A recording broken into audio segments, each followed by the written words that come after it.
بیٹا وہ گلیاں بھی روتی ہیں جن میں تو کھیلا کرتا تھا، پر اب فکر کی بات کوئی نہیں، اب کوئی پریشانی نہیں، میں پیسے لایا ہوں تجھے لے جاؤں گا۔ نبی پاک صلی اللہ علیہ وسلم نے دیکھا نا جب باپ بیٹے کی گفتگو ہو گئی، آنسو بہ گئے، بوجھ ہلکے ہو گئے، تو میرے کریم نے فرمایا زید اگر تم چچا کے ساتھ والد کے ساتھ جانا چاہو تو میری طرف سے اجازت ہے، تم جا سکتے ہو۔ یہ لفظ کہے تو جناب زید دوڑ کے حضور کے قدموں میں آ کے بیٹھ گئے، حضور کے قدموں میں بیٹھ گئے، اور گویا فاضل بریلوی علیہ رحمہ نقشہ بیان کرتے ہیں، کہنے لگے تیرے قدموں میں رہوں غیر کی ٹھوکر پہ نہ ڈال، میں جھڑکیاں کھاؤں کہاں چھوڑ کے صدقہ تیرا، اور تیرے قدموں میں جو ہے غیر کا منہ کیا دیکھے، کون نظروں پہ چڑھے دیکھ کے تلوا تیرا۔ کہنے لگے حضور میں نے نہیں جانا، میں یہیں رہوں گا۔ چچا اور باپ نے دیکھا تو کہنے لگے بیٹا تو غلامی چھوڑ کے نہیں جائے گا، تو ملازمت چھوڑ کے بادشاہی میں نہیں جائے گا۔ تو آپ کے والد کو آپ فرمانے لگے ابا جی ذرا 2 گھڑیاں یہاں رہ کے تو دیکھیں، یہاں 2 گھڑیاں رہ کے تو دیکھیں۔ فرمایا یہاں ملازموں کا وہ اعزاز ہے جو شہزادوں کا ہوا کرتا ہے، یہاں خادموں کی وہ عزت ہے، اور پتہ پھر ان کو مقام کیا ملا، یہ واحد شعبیاں جن کا نام اللہ نے قرآن پاک میں بیان فرمایا ہے، نام اللہ نے قرآن مجید میں بیان فرمایا۔ حضور کا اپنے غلاموں کے ساتھ جو تعلق تھا، اپنے ملازموں کے ساتھ جو رشتہ تھا، بڑا آدمی آتا ہے نا، بڑا آدمی تو لوگوں کی سانس سوکھ جاتے ہیں، اٹھ کے ملتے ہیں، بڑا کچھ کرتے ہیں۔ مزدور آتا ہے تو لوگ اوے کہہ کے پکارتے ہیں، ان کو خبر ہی نہیں کہ اس شخص کا اعزاز کتنا ہے۔ حضرت انس بن مالک رضی اللہ تعالیٰ عنہ فرماتے ہیں میں چھوٹا سا تھا، میری اماں مجھے حضور کے گھر چھوڑ گئی، میں نے 10 سال نوکری کی نبی پاک کی۔ کتنے سال بولیے؟ 12ویں دن لوگ کہتے ہیں بس بھائی ختم ہو گیا، اب فرینکنس ہو گئی ہے، اب جو مرضی تیرے ساتھ کریں گے۔ 10 سال نوکری کی میں نے، لیکن جناب انس فرماتے ہیں نبی پاک نے کبھی مجھے اف تک بھی نہیں کہا تھا، اف تک بھی نہیں کہا تھا، اف تک بھی۔ حضور نے بھیجا جاؤ فلاں آدمی کو بلا کر کے لاؤ۔ حضرت انس بن مالک رضی اللہ تعالیٰ عنہ فرماتے ہیں میں بلانے گیا، بچہ تھا چھوٹا سا، رستے میں بچے کھیل رہے تھے تو میں ان کے ساتھ کھیلنے لگا، محو ہو گیا، مجھے پتہ ہی نہ چلا وقت کا۔ حضور نے جب مجھے بھیجا تو فرمایا جلدی جانا اور جلدی آنا، اب مجھے خبر ہی نہیں، بڑی دیر ہو گئی۔ حضور وہاں انتظار کر کر کے خود تشریف لائے، کہتے جب نبی پاک آئے تو میں بچوں کے ساتھ کھیل رہا تھا، حضور نے جب مجھے کھیلتے ہوئے دیکھا، میری اچانک نظر پڑی تو میرے ہوش اڑ گئے۔ حضور نے تو کہا تھا جلدی آنا، اور میں یہاں کھیلنے لگا، یہاں اتنا الجھا کہ مجھے خیال نہیں رہا کس کام آیا ہوں۔ حضرت انس فرماتے ہیں میں ڈرنے لگا، جیسے جیسے حضور قریب آتے میری ٹانگیں کانپتی۔ فرماتے ہیں جب نبی پاک قریب آئے تو قربان جاؤں معصوم آمنہ کے، فرماتے ہیں حضور نے میری گردن پہ تھپکی دی، اور حضور نے ہنس کے فرمایا او بھائی لگتا ہے تو کھیل میں گم ہوا ہے تو تجھے یاد ہی نہیں رہا میں نے کس کام بھیجا تھا، تجھے یاد ہی نہیں رہا۔ کہا یا رسول اللہ صلی اللہ علیہ وسلم میں بھول گیا تھا، میں ابھی جاتا ہوں۔ کیا انداز ہے، کیا شفقت ہے، کیا رنگ ہے۔ حضور میں ابھی گیا اور ابھی آیا۔ نبی پاک نے فرمایا نہیں یار تو کھیل میں خود ہی چلا جاتا ہے، تو کھیل یہاں میں خود جاتا۔ یہ اعزاز، یہ فضیلت، یہ درجہ کس نے ذروں کو اٹھایا اور صحرا کر دیا، یہ کس نے قطروں کو ملایا اور دریا کر دیا، یہ کس کی حکمت نے یتیموں کو کیا در یتیم اور غلاموں کو دنیا بھر کا مولا کر دیا، یہ کس نے اتنا۔ میرے بھائی مزدور کو حضور نے اعزاز دیا، نبی پاک اپنے ہاتھ سے کام کرنے والے کے ساتھ اس نے سلوک کرتے، محبت کرتے، پیار کرتے۔ ایک بوڑھی اماں تھی جو مسجد میں جھاڑو دینے کی مزدوری کرتی تھی۔ کیا کام کرتی تھی؟ دعا کریں اللہ ہم سب کو مسجد کی صفائی کی توفیق عطا فرمائے۔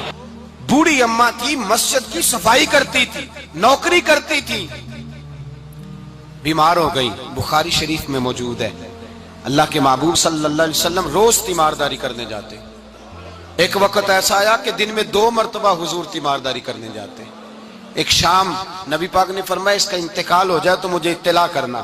صحابہ کہتے ہیں رات کے وقت ان کا انتقال ہوا، ٹھنڈ کا موسم تھا، ہم نے حضور کو تکلیف دینا مناسب نہ سمجھا، ہم نے دفن کر دیا۔